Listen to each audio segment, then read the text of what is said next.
Hello everyone, मैं Arvind general classes में आपका स्वागत करता हूं। आप सभी को पता है कि आपकी जो कॉलेज की एग्जाम है, पास में ये ज़्यादा समय है नहीं है, तो बच्चों के मन में क्वेश्चन उत्पन्न होते हैं कि सर बैक कैसे लगती है, फेल कैसे हो जाते हैं, कितने पेपर मैक्सिमम बैक लग सकती है, नहीं लगती है। तो ये क्वेश्चन मतलब सब सोचते हैं, क्योंकि जब फर्स्ट ईयर के स्टूडेंट तो सबके मन में होता है कि कितनी बैक लग जाती है, क्योंकि उनको पता नहीं होता।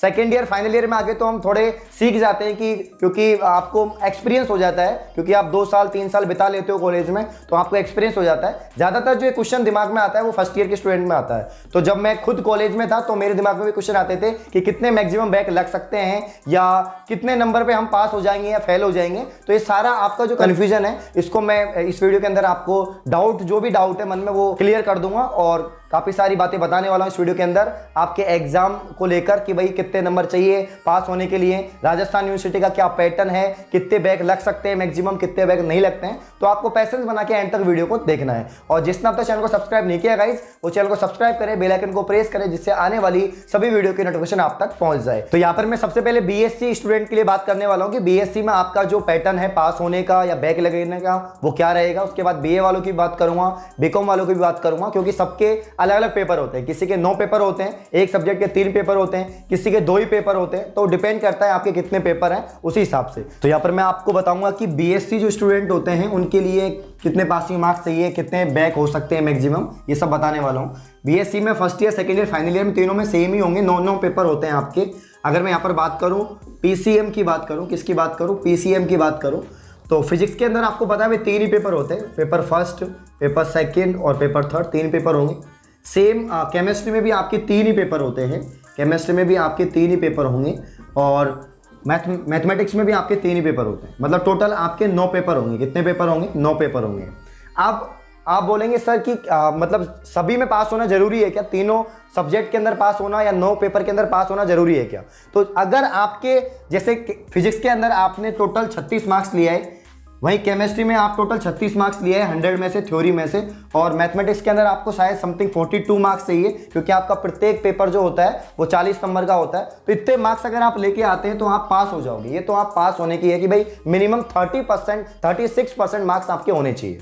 सभी पेपर में 36% मार्क्स आपके होने चाहिए, ये तो आप पास हो। जैसे 2 सब्जेक्ट आपकी ऑल क्लियर है, आपकी केमिस्ट्री क्लियर है, आपकी फिजिक्स क्लियर है, और मैथ में आपके 3 पेपर बैक रहते हैं तो रह सकते हैं, मैक्सिमम 3 पेपर बैक रह सकते हैं, लेकिन एक सब्जेक्ट के, 2 सब्जेक्ट के नहीं। मान लीजिए अगर आप बोलोगे सर कि मेरी केमिस्ट्री में तीनों पेपर बैक हैं, और एक मतलब केमिस्ट्री में तीनों पेपर बैक हैं, एक मैथमेटिक्स में भी हो गया, तो 4 पेपर बैक हो ही नहीं सकते, और 2 सब्जेक्ट में आपके नहीं हो सकते। एक सब्जेक्ट के मैक्सिमम 3 बैक हो सकते हैं, या तो 3 मैथमेटिक्स के ले लो, या 3 केमिस्ट्री के बैक लग जाएंगे, या 3 फिजिक्स के। यानी 9 पेपर में से 6 पेपर आपकी क्लियर होने चाहिए, और 3 पेपर में बैक लग सकती है, वो भी एक सब्जेक्ट के, 2 सब्जेक्ट में नहीं। जैसे आप बोलोगे सर एक पेपर तो मैथ में बैक लग गई, एक केमिस्ट्री में बैक लग गई, ऐसा नहीं हो सकता। एक पेपर के 3 सब्जेक्ट में बैक लग सकती है। वही जैसे मैं आपको बताना चाहूंगा, जैसे आपके केमिस्ट्री में एक बैक लग गई और फिजिक्स में एक बैक लग गई, तो फिर 2 पेपर में लग गई, तो फिर आप क्या हो जाओगे? फेल हो जाओगे। 2 अलग अलग सब्जेक्ट में बैक लगती है तो फेल काउंट हो गया, आप वापस से आपको ईयर करनी पड़ेगी। लेकिन अगर आपके एक सब्जेक्ट के 2 पेपर या 3 पेपर बैक लगती है तो आप सेकेंड ईयर में वापस से दे सकते हो, फाइनल ईयर में दे सकते हो। अगर आपके सेकेंड ईयर में लग रही है तो इस हिसाब से आप वापस से पेपर दे सकते हो। तो 2-3 बातें आपको ध्यान रखनी है। पहली बात तो पास कैसे होते हैं, तो आपके 9 पेपर होंगे, 9 पेपर में 3-3 पेपर का आपका पूरा सेट होगा। केमिस्ट्री के 3 पेपर, फिजिक्स के 3 पेपर, मैथमेटिक्स के 3 पेपर, प्रत्येक सब्जेक्ट के तीनों पेपर में आपको 36 पासिंग मार्क्स लाने हैं, तो आप पास हो जाओगे। मतलब 36% आपके मिनिमम पासिंग मार्क्स हैं जो आप पास हो जाओगे। दूसरी बात, बैक कैसे लगती है, तो सिर्फ एक सब्जेक्ट में आपके बैक लग सकती है, और एक सब्जेक्ट में मैक्सिमम 3 पेपर में लग सकती है। एक में नहीं, 2 में नहीं, तीनों में लग सकती है, कोई दिक्कत नहीं है। अगर आपके 3 पेपर भी बैक है तो आप वापस से एग्जाम दे सकते हैं। लेकिन आप सोचो कि एक पेपर मेरा मैथ का बैक है, एक पेपर केमिस्ट्री का, एक पेपर फिजिक्स का, तो आप फेल हो जाओगे, या 2 सब्जेक्ट में भी है तो भी फेल हो जाओगे।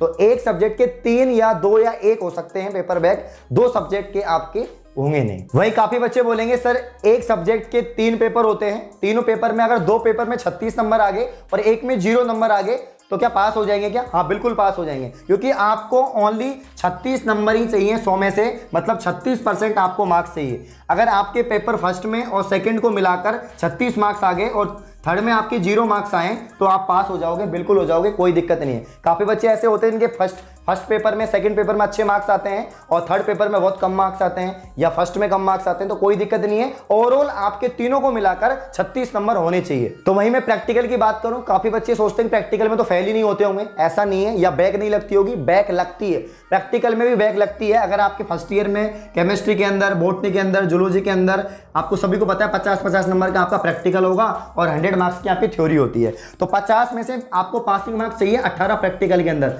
अगर आपके 18 से कम आते हैं तो आपके बैक लग जाएगी, फिर वो प्रैक्टिकल आपको सेकंड ईयर में, या सेकंड ईयर में लगती है तो फाइनल ईयर में क्लियर करना पड़ेगा।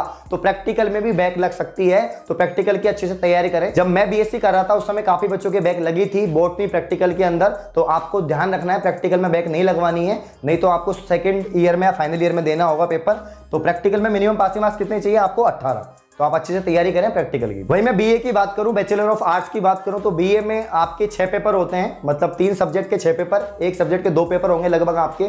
तो जैसे अब इसमें 2 सब्जेक्ट आपकी ऑल क्लियर है, 2 सब्जेक्ट के आपके 4 पेपर ऑल क्लियर है और एक सब्जेक्ट में आपके 1 या 2 पेपर बैक लगते हैं, तो कोई दिक्कत नहीं है, वो बैक में काउंट होंगे, अगली साल आप उसको पेपर दे सकते हो। लेकिन आप सोचो कि 2 सब्जेक्ट के अंदर एक पेपर आपके बैक लग गए तो आप फेल हो जाओगे, फिर वो बैक नहीं माना जाएगा, आपको फेल बता दिया जाएगा, फेल है, आपको वापस से सेकेंड ईयर करनी होगी या फर्स्ट ईयर करनी होगी। सब में ये रहेगा, चाहे आप बीएससी कर रहे हो, बीकॉम कर रहे हो, बीए कर रहे हो, आपके पास जितनी भी सब्जेक्ट है, मैक्सिमम 3 ही सब्जेक्ट होती है ग्रेजुएशन के अंदर, 3 में से आपको 2 सब्जेक्ट के सभी पेपर को पास करना होगा अगर आपको पास होना है तो ये सिंपल मेथड। तो ये कुछ डाउट थे आपके जो आई होप मैं सोल्व कर पाया हूं। अभी भी आपके कोई डाउट रह गए हैं, कोई क्यूरीज रह गई हैं, तो काफी कोर्स ऐसे होते हैं जिनका जो मार्क्स डिस्ट्रीब्यूशन होता है वो अलग प्रकार का होता है, तो आप कमेंट बॉक्स में कमेंट कर दें, मैं आपको रिप्लाई जरूर करूंगा।